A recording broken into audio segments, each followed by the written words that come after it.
Hi guys, ගොඩ දවසකින් video එකක් කරන්නේ. මම මේ දවස්වල ටිකක් busy, so I'm very sorry about that. මේ දවස්වල වහිනව නේද? මං ඉන්න පැත්තට නම් සෑහෙන්න වහිනවා. ඔයාලා කාට හරි නෝට් වෙලා තියෙනවද මේ වැස්සෙන් පස්සේ පොළොවෙන් 아무තු සුවඳක් එනවා. මට අන්නේ සුවඳ ගැන ඔයාලත් එක්ක කතා කරන්න හිතුණා. මේ වැස්සෙන් පස්සේ එන සුවඳට නමක් තියෙනවා. අපි මේ සුවඳට කියන්නේ පෙට්‍රිකෝ කියලා. මේ පෙට්‍රිකෝ සුවඳට හේතු වෙන කරුණු තුනක් තියෙනවා. පළවෙනි එක තමයි ඕසෝන්. වැස්සක් වහිනකොට අකුණු ගන්නවා. මේ අකුණු වල තියෙන ලොකු ශක්තියට වායුගෝලයේ තියෙන ඔක්සිජන් අණු දෙකට ගැටෙනවා. එහෙම දෙකට ගැටෙන ඔක්සිජන් අණු වලින් ඕසෝන් හැදෙනවා. මේ ඕසෝන් වායුවට වෙන් කරලා හඳුනා ගන්න පුළුවන් යුනික් සුවඳක් තියෙනවා.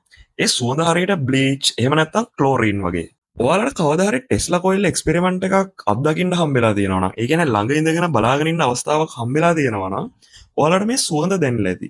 මට නම් ඒ chance එක හම්බෙලා නැහැ. එහෙම තියෙන කෙනෙක් ඉන්නවා නම් පල්ලෙන් කමෙන්ට් එකක් දාන්න කොහෙද ඔයාලා ඒ දෙකම ගත්තේ කියලා. මිනිසුන්ගේ නහයට මේ ඕසෝන් වායුව හඳුනාගන්න විශිෂ්ට හැකියාවක් හම්බෙලා තියෙනවා. වායුගෝලයේ 0.05 parts per million වගේ ප්‍රමාණයක් ඕසෝන් තිබ්බොත් ඒක අපේ නහයට හඳුනාගන්න පුළුවන්. මේක හරියට අවුරුදු 2ක කාල සීමාවක් ඇතුලේ තප්පර 3ක වෙනසක් අඳුන ගන්නවා වගේ වැඩක්. දෙවෙනි කාරණය තමයි ජිઓස්මින්.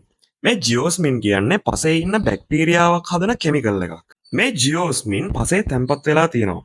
වැස්ස වෙන්නකොට මේ ජිઓස්මින් අහසට විසික් වෙනවා.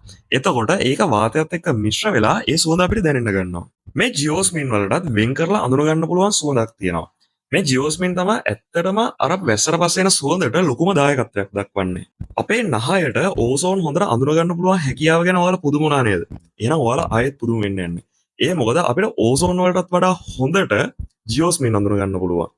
ට්‍රිලියනයකට පාර්ට්ස් 5කටත් වඩා අඩු ප්‍රමාණයක් වායුගෝලයේ ජිෝස්මින් තියෙද්දි ඒක අපේ නහයට දැනෙනවා. මේක හරියට අවුරුදු 32000ක කාල සීමාවක් ඇතුලේ එක තප්පරයක වෙනසක් නෝටිස් කරනවා වගේ වැඩක්. තුන්වෙනි එක තමයි ප්ලාන්ට් ඔයිල්ස්. එහෙම නැත්නම් ශාකවල තියෙන තෙල්.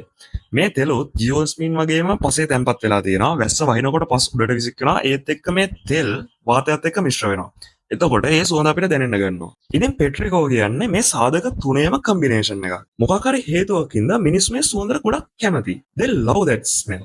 මිනිස්සු මේ සුවඳට කොච්චර ආදරේද කියනවා නම් මේ පෙට්‍රිකෝ සුවඳ තියෙන පර්ෆියුම් පවා මාකට් එකේ විකුණන්න තියෙනවා. සමහර මිනිස්සු මේ පෙට්‍රිකෝ සුවඳට කොච්චර සංවේදීද කියනවා නම් ඒ මිනිස්සුන්ට වැස්සක් එන්නත් කලින් මේ පෙට්‍රිකෝ සුවඳ දැනෙන්න පටන් ගන්නවා. ඉතින් මට හිතෙනවා මේක මාර ෆැසිනේටින් කියලා.